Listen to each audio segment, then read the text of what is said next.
One day in Thailand. One day in Thailand. One day in Thailand. One day in Thailand. One day in Thailand. One day in Thailand. One day in Thailand.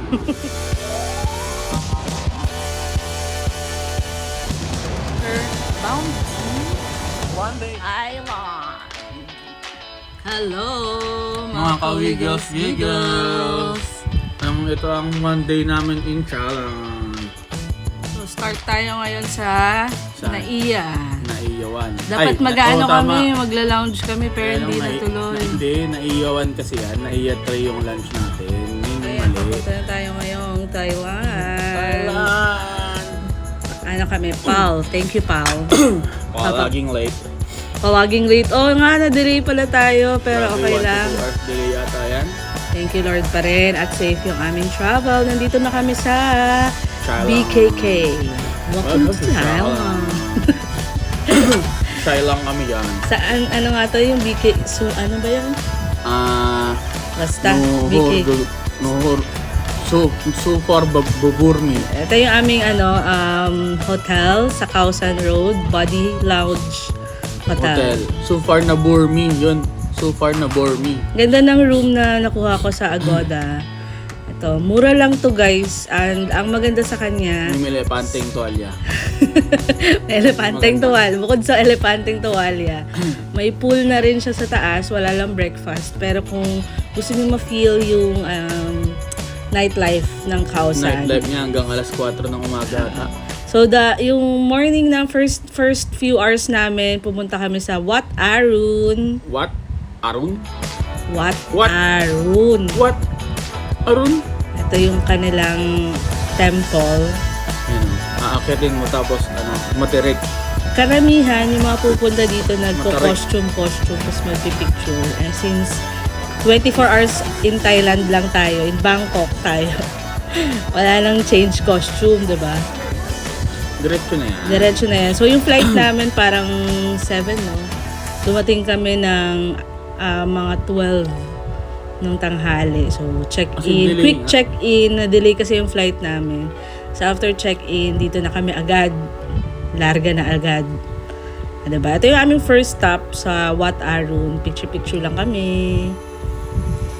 Usually, maganda daw dito pag sunset. Pero, tanghali na punta namin so sobrang init.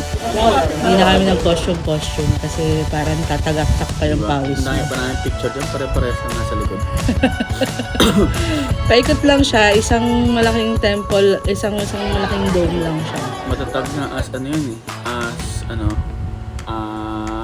matatag as duplicate ni iPhone.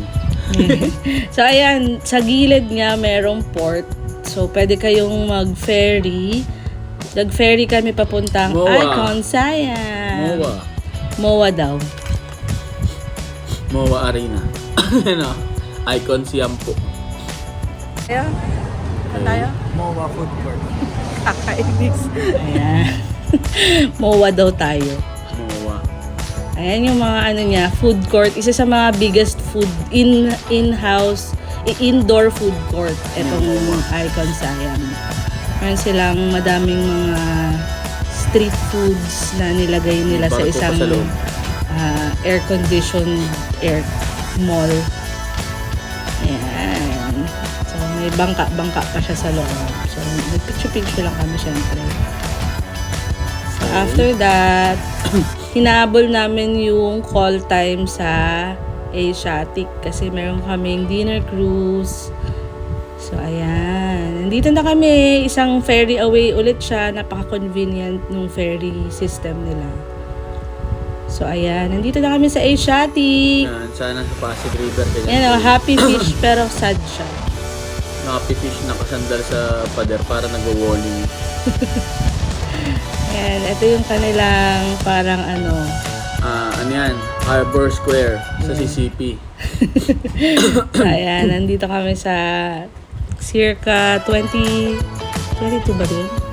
Ano So, yun? madaming pwedeng gawin dito sa may Asiatic. Meron silang Jurassic World. Pero separate payment yan, hindi na namin avail. Pwede ka rin mag-shopping, kumain. Meron silang flyers, yung parang MOA nila. Tapos, meron din silang mga jumping. Ito, may malaki silang Miniso. Ang laki ng Miniso nila. Siyempre, papasok kami dyan. Okay. Kasi, nandyan yung malaking Gengar. Small Gengar meets big Gengar. 20,000 ang price mo. Convert mo. And hello, Bangkok! Hello, Bangkok! Yes! Panit! Boom, panis. Yan na yung clock tower ng Manila. Saan yan eh? Loton. Loton ka ng lot. Loton ng Thailand. May Loton naman Ayun daw yung after you. Singapore. Di namin may prayong. Ha? Pag wala kang pag umulan, may prayong. May prayong. Eto, nasa Mawai kami. Gabi na Ayan, gabi. meron din sila ng mystery mansion. Gabi Pwede ng ka rin gabi. mag-avail dyan. Parang mga 800 per head. Siyempre, hindi na kami nag-avail ng diba? Lakad-lakad lang tayo. Dito yung mga pwede, yung mga parang restaurant din nila.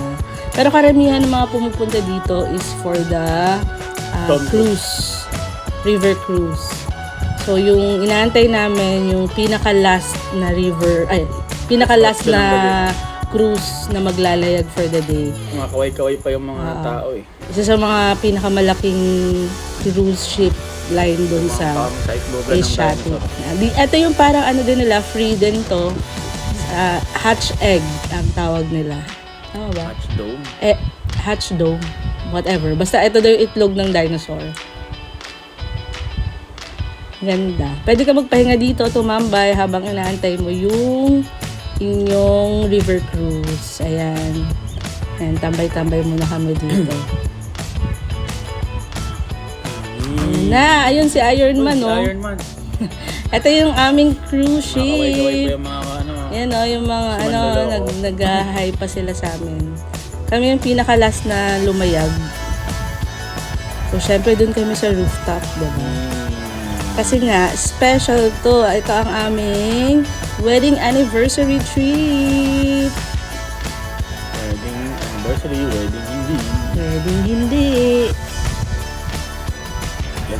Yan na. Naglalay na tayo sa Ano to? Manila Bay. Mga 1 to 2 hours, no? Inabot din. Ganon, 2 hours. 2 hours talaga. 2 hours. 1 hour papunta, tapos pabalik ulit. Kasi yan, may mga cultural show sila habang kumakain kayo. Ang galing din yung singer na Thai, nag-i-English siya, although hindi niya masabi yung mga may R. Magaling pa rin, marunong pa. Ito yung malalim tayo sa, Everybody please lower your head sa when we pass on the Yung screen. tulay. pinakamababang tulay daw, yuyuko pa daw. Alright, lady and gentlemen, no. please bow your head and everybody make some noise again. Okay yung yuko ng iba niya, may nakatayo oh. Nahuli. Hindi talagang part siya ng drama. Para tigilan niya yung pagkain. Ayan yung, Kasi buffet siya. ayan yung icon sayang paggabi. Walang ka ng gana kumain. Nakikita mo siya. Tapos may mga hotel na nasa river. Ang ganda. Sana meron din tayo nito. Yung Pasig River, diba? Meron naman, hindi lang magagamit. Halatang sulit na sulit yung aming buffet dyan, diba? Punong table lang. Ang sarap ng steak nila, no? Steak talaga. Panalo. Saka yung tom yum. Yes. Yun yung masarap talaga. Ayan, yan yun. Nakailang beses na balik ako doon. Tapos yan yung Wat Arun paggabi. What? Arun? Tapos yun, nakikita din yung Grand Palace. Yan yung Grand Palace kapag gabi. Yun yung parang bahay ng king nila. Yan Yung mga buffet options. So yun yung tulay nila. Nakalimutan ko yung pangalan ng tulay na yan. Pero yun yung last stop nung tour. Tapos babalik na siya ulit. Sa dulo yung tulay na maganda. Yes. Okay. Ayan. Ano? So Wat Arun. Papi sa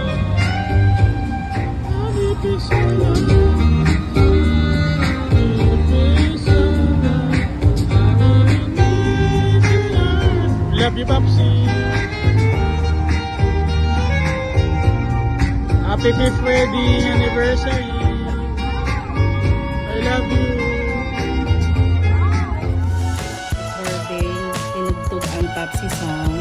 Habang nandito kami sa Wat Arun. What? Arun! Ayan yung aming view habang nagdi-dinner, di ba? Perfect. Thank you, Lord. So, maganda to. Sa Klook ko lang to binook, guys. Hanapin nyo yung Bangkok Chao Phraya cruise. Maganda siya. Tapos make sure sa rooftop kayo para mas maganda yung view niya pag nasa taas. Kaysa sa baba. Yung nasa baba kasi parang air-conditioned lang siya. Kaya itong sa taas talagang kitang-kita mo lahat 360. Init nga lang. Hindi naman siya ganun kainit kasi gabi na siya. Simulan. Ayan, tapos after ng mga cultural, may party-party sila. Ayan, tatayuan na sila, party. Kami mga introvert. Bangkok lang kami, shy lang. Bangkok, shy lang. Shy daw siya, mas sumayaw eh. Wala daw siyang kasama. Ayan, babalik na kami. Mas kita na sa side namin yung icon sign. Yamoa. Ayan o, party time o. Party!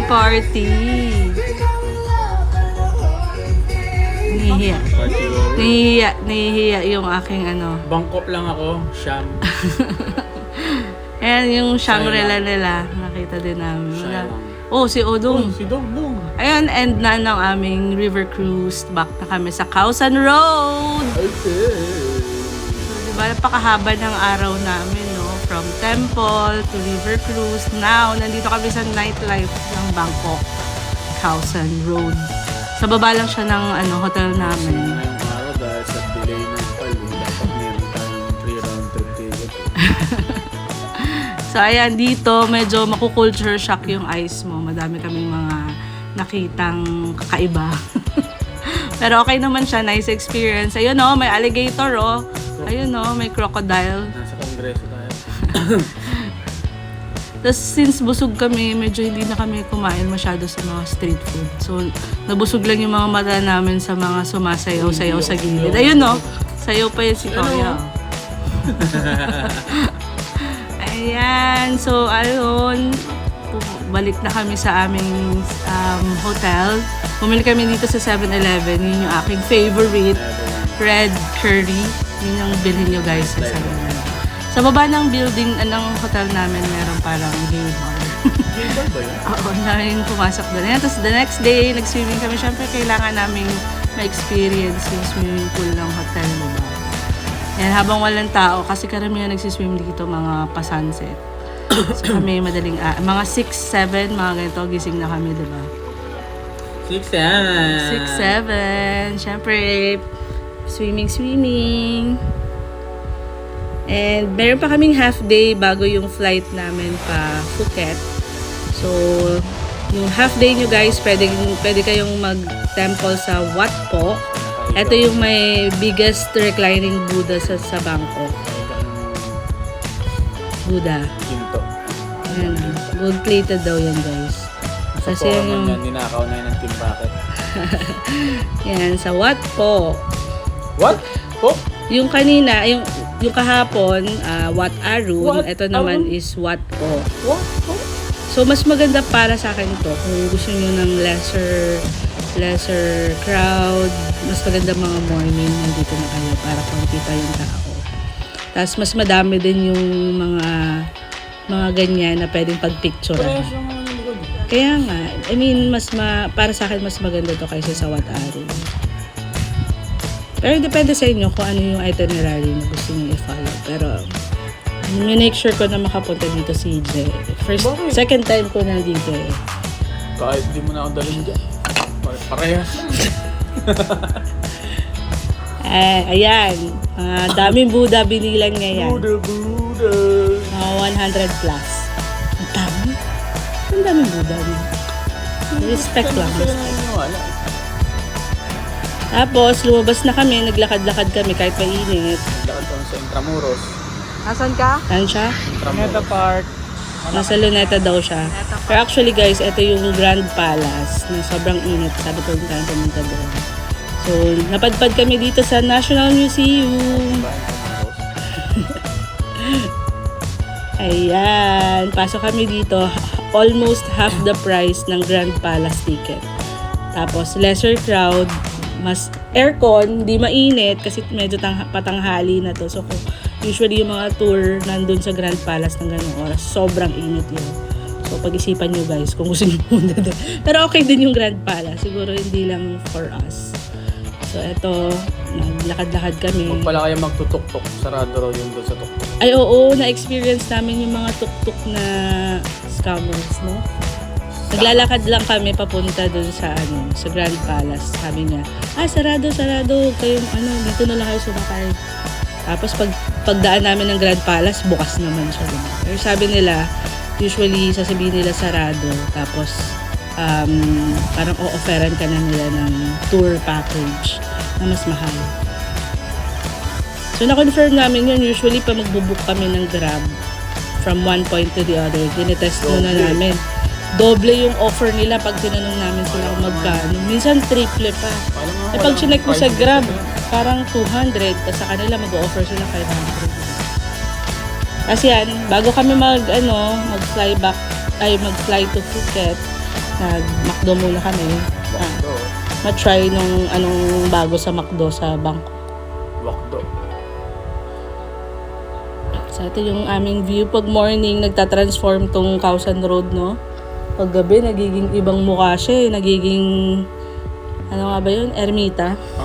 Poblasyon. Poblasyon. So, nandito na kami sa airport.